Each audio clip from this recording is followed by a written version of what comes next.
आजकाल ना सगळेजण कोणत्या ना कोणत्या तरी गोष्टींमुळे ना स्ट्रेसमध्ये आहेत. घरामध्ये आनंद नाही आहे, घरामध्ये सतत टेन्शन आहे. तर त्यातलं ना 90% गोष्टी सगळ्या रिलेशनशिपमध्येच सगळेजण अडकून पडलेत. म्हणजे रिलेशनशिप इश्यूज. घरातल्या लोकांची एकमेकांसोबत मतच पटत नाही आहेत. दोन गोष्टी करू शकता. एक तर मूव ऑन व्हा, ओके, किंवा जी सिच्युएशन आहे ती ॲज इट इज ॲक्सेप्ट करा. बरं, हे रिलेशनशिप कशामुळे आजकाल सगळी नाती का बिघडत चालली आहेत? तर पहिली गोष्ट ना जनरेशन गॅप आहे. जेव्हा आता तुम्ही विचार करा, आमच्या जनरेशनला, आमच्या आधीच्या जनरेशन किंवा आमच्या आईबाबांचे जे विचार असतील आणि आमचे विचार असतील, ऑब्व्हियसली त्यांच्या आणि आपल्या विचारांमध्ये मतभेद असतात. त्यांच्या सगळ्याच गोष्टी आपण हो हो म्हटलं, मे बी आता आपल्यापर्यंतचं जे जनरेशन होतं ते सोशिक होतं. थोडंसं सोशिक म्हणण्यापेक्षा ना आपल्याला धाक होता आईवडिलांचा, किंवा आपण लहानपणापासून अशा एन्व्हायरमेंटमध्ये वागलो की सहज आपण ॲडजस्ट करत होतो सगळ्या गोष्टी. पण इथून पुढे जी जनरेशन आहे किंवा आत्ताची जी जनरेशन आहे ती खूप इंडिपेंडंट आहे, ती फायनान्शियली खूप स्ट्रॉंग आहे. सो दरवेळेला आमच्या वेळेला असं होतं, हा डायलॉग आत्ताची जनरेशन खरंच ऐकून घेणार नाही ना याच्या पुढची. आता आम्ही देखील आमच्या येणाऱ्या नेक्स्ट जनरेशनला, आमच्या सुनांना म्हणा किंवा आमच्या मुलांना म्हणा, उद्या जर आम्ही म्हणायला गेलो हे अमुक एखादी गोष्ट चालणार नाही किंवा हे आमच्या वेळेला असं नव्हतं, ती लोक नाही ऐकणार. आदरयुक्त ऐकतील पण काही जण, पण ती कधी कधी काही लोकांना फक्त घाबरून म्हणा किंवा लोकांना दाखवण्यासाठी म्हणा सगळं फॉलो करत असतं. मनातनं नाही करायचं असतं पण करत असतं. पण आपल्या घरामध्ये निदान आपल्याला इतकं तरी फ्रीडम असावं ना की आपल्याला आपली मतं मांडता यावी. आमच्या वेळेला असं होतं, आमच्या वेळेला तसं होतं, हे सगळं सोडायचं तरच आजच्या जनरेशनबरोबर ना तुम्ही एक छान असं बॉन्डिंग तुमचं होऊ शकतं. की ओके बाबा, तुम्हाला असं करायचं आहे का, आपण असं करून बघूया. इतका ॲक्सेप्टन्स हवा तर आताची जनरेशन तुम्हाला पण ॲक्सेप्ट करणार. तुमच्यामध्ये, आपल्यामध्ये आणि आपल्या मुलांमध्ये जे अंतर असतं ना, जो जनरेशन गॅप असतो ना, हा प्रॉब्लेम असतो. आपली मुलं वाईट नसतात, आपणही वाईट नसतो, आईवडील कधीच वाईट विचार करत नाहीत. आजकाल ह्या जनरेशन गॅपमुळे मुलांना, आत्ताची तर जनरेशन आहे ना, त्यांना असं वाटतं की आपल्या आईवडिलांना काहीच कळत नाही. जे काय कळतं ते सगळं आम्हाला कळतं. आज माहिती नाही, ते एक असं येतं ना, फॅड येतं की सगळेजण एक गोष्ट करतात किंवा एक करिअर चूज करतात, तर मीही तेच करिअर चूज करेन. पण त्यांना आपल्या घरातली परिस्थिती काय आहे याचाही मुलं विचार करत आहेत आजची. म्हणजे अमुक एखादी व्यक्ती ह्या लाईनला गेली तर मलाही तिथेच जायचं आहे, मग भले आपले आईवडिलांची तितकी फायनान्शियल कपॅसिटी आहे की नाही याचाही मुलं विचार करा. तुम्ही काही करा, तुम्ही कर्ज करा, काही करा, पण आम्हाला बाहेरच्या देशात पाठवा, असंही म्हणणारी मुलं आहेत. पण त्या मुलांना पण मी सांगू इच्छिते की तुमचे आईवडील कशाप्रकारे स्ट्रगल करत आहेत याचं देखील तुम्ही भान ठेवा. आणि आजची जनरेशन, कालची जनरेशन असं काही नाही आहे.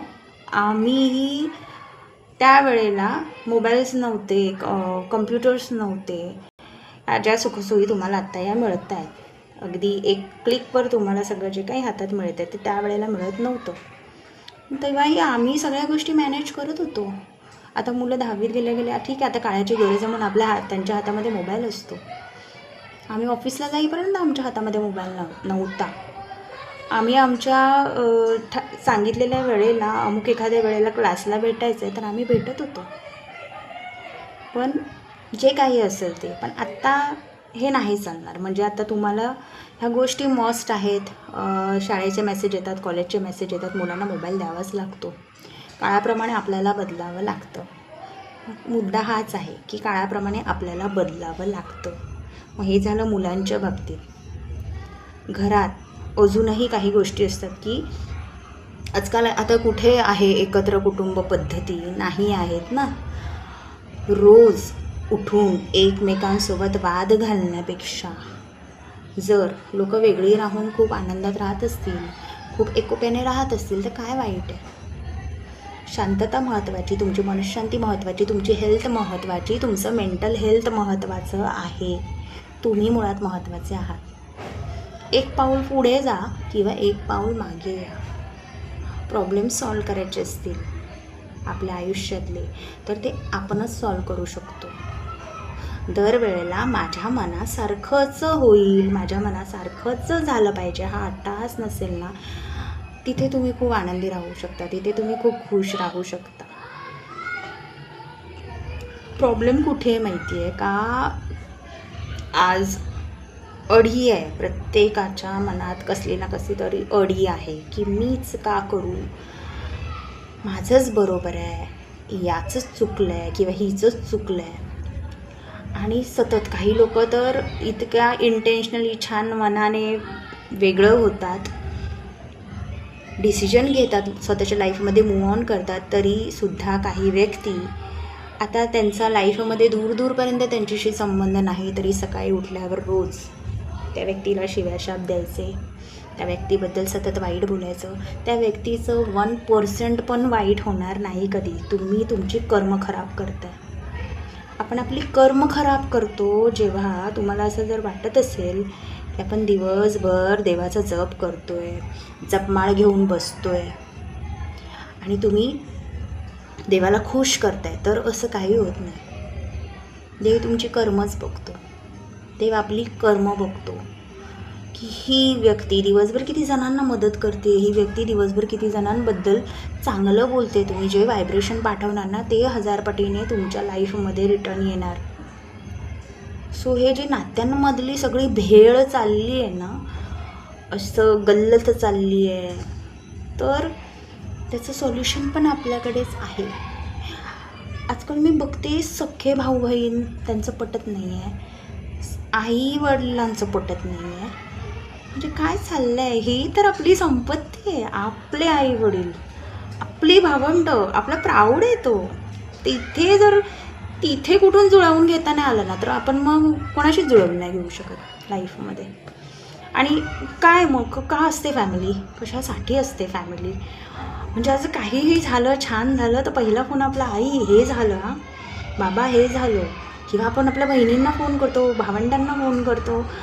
तो बोलतात ना, आनंद व्यक्त करायला, आनंद शेअर करायला, तो आनंद साजरा करायला फॅमिली लागते.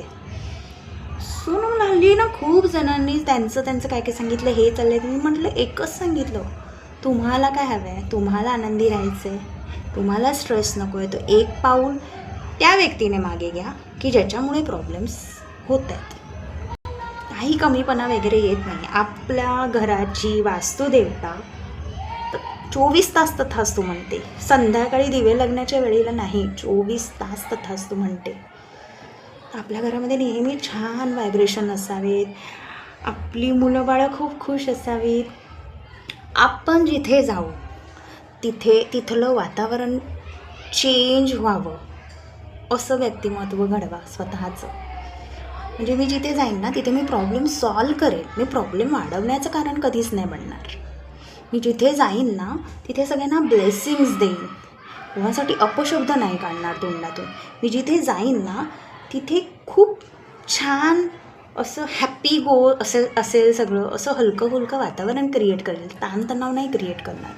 हे इतकं सजग जगता आलं पाहिजे, इतकं छान आयुष्य आहे, खूप सुंदर जगता आलं पाहिजे आणि आपल्याला दुसऱ्याला हवं तसं जगायला दिलं पाहिजे आपण, तर आपल्याला हवं तसं लाईफ आपण जगणार.